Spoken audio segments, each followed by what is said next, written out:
right now, in this moment, Issa, of course, you really have two main initiatives by the Biden administration in these waning days that they are in office. The first is to help jumpstart the process to get Syria on the right path to a representative democratic government.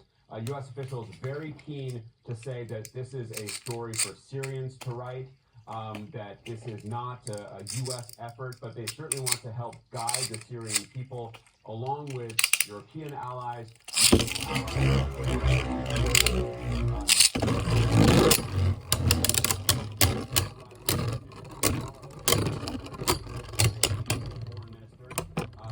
across the region, from European countries as well, to get on the same page, really establish a unified effort to help the Syrian people in this transition process. At the same time, Issa, there is very much a push from the Biden administration to try to get a ceasefire deal across the line before they leave office, before Trump comes into office on January 20th. The Turks, of course, are very important in this process because many of the Hamas leaders have gone to Turkey after Doha kicked them out. At the same time, the Qataris and the Egyptians are still playing a big role in this. That's why you're seeing Jake Sullivan in those places, as well as Israel. So you have these two very significant priorities here at the end of the year, at the end of the Biden administration.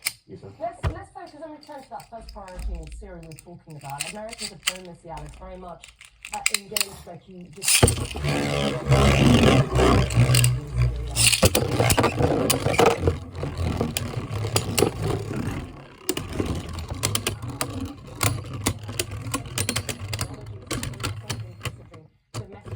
the challenges inside Syria with the different groups. So speak to the challenges here as alongside America's allies. Yeah, and let's go country by country, if you will. I mean, Turkey, of course, perched on Syria's northern border.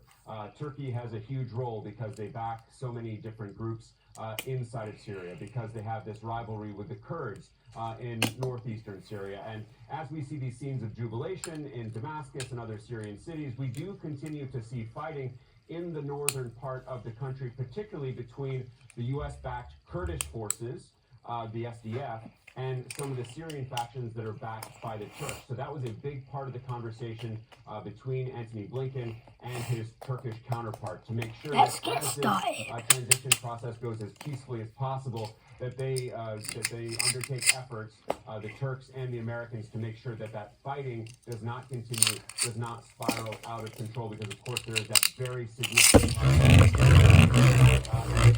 and then also when it comes to Iraq, there was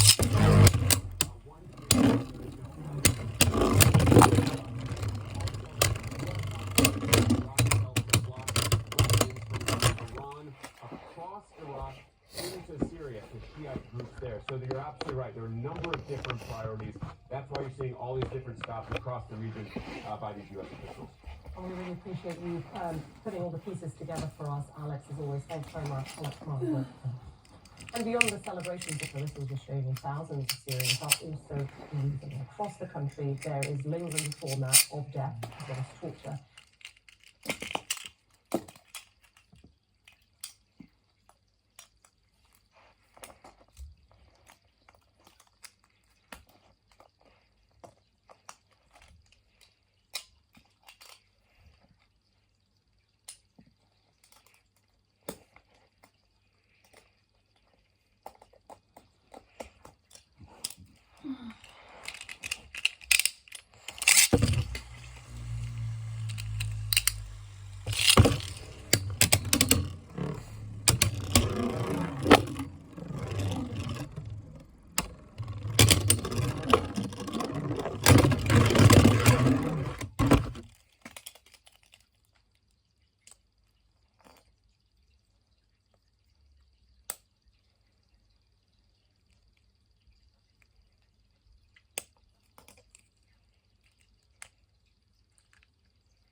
Sorry.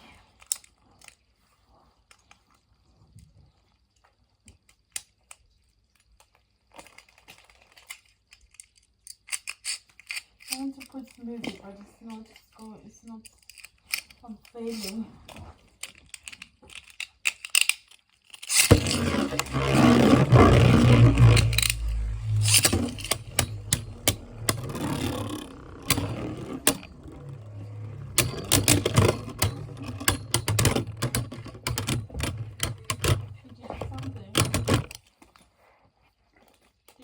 On. Oh, sorry, I'm recording.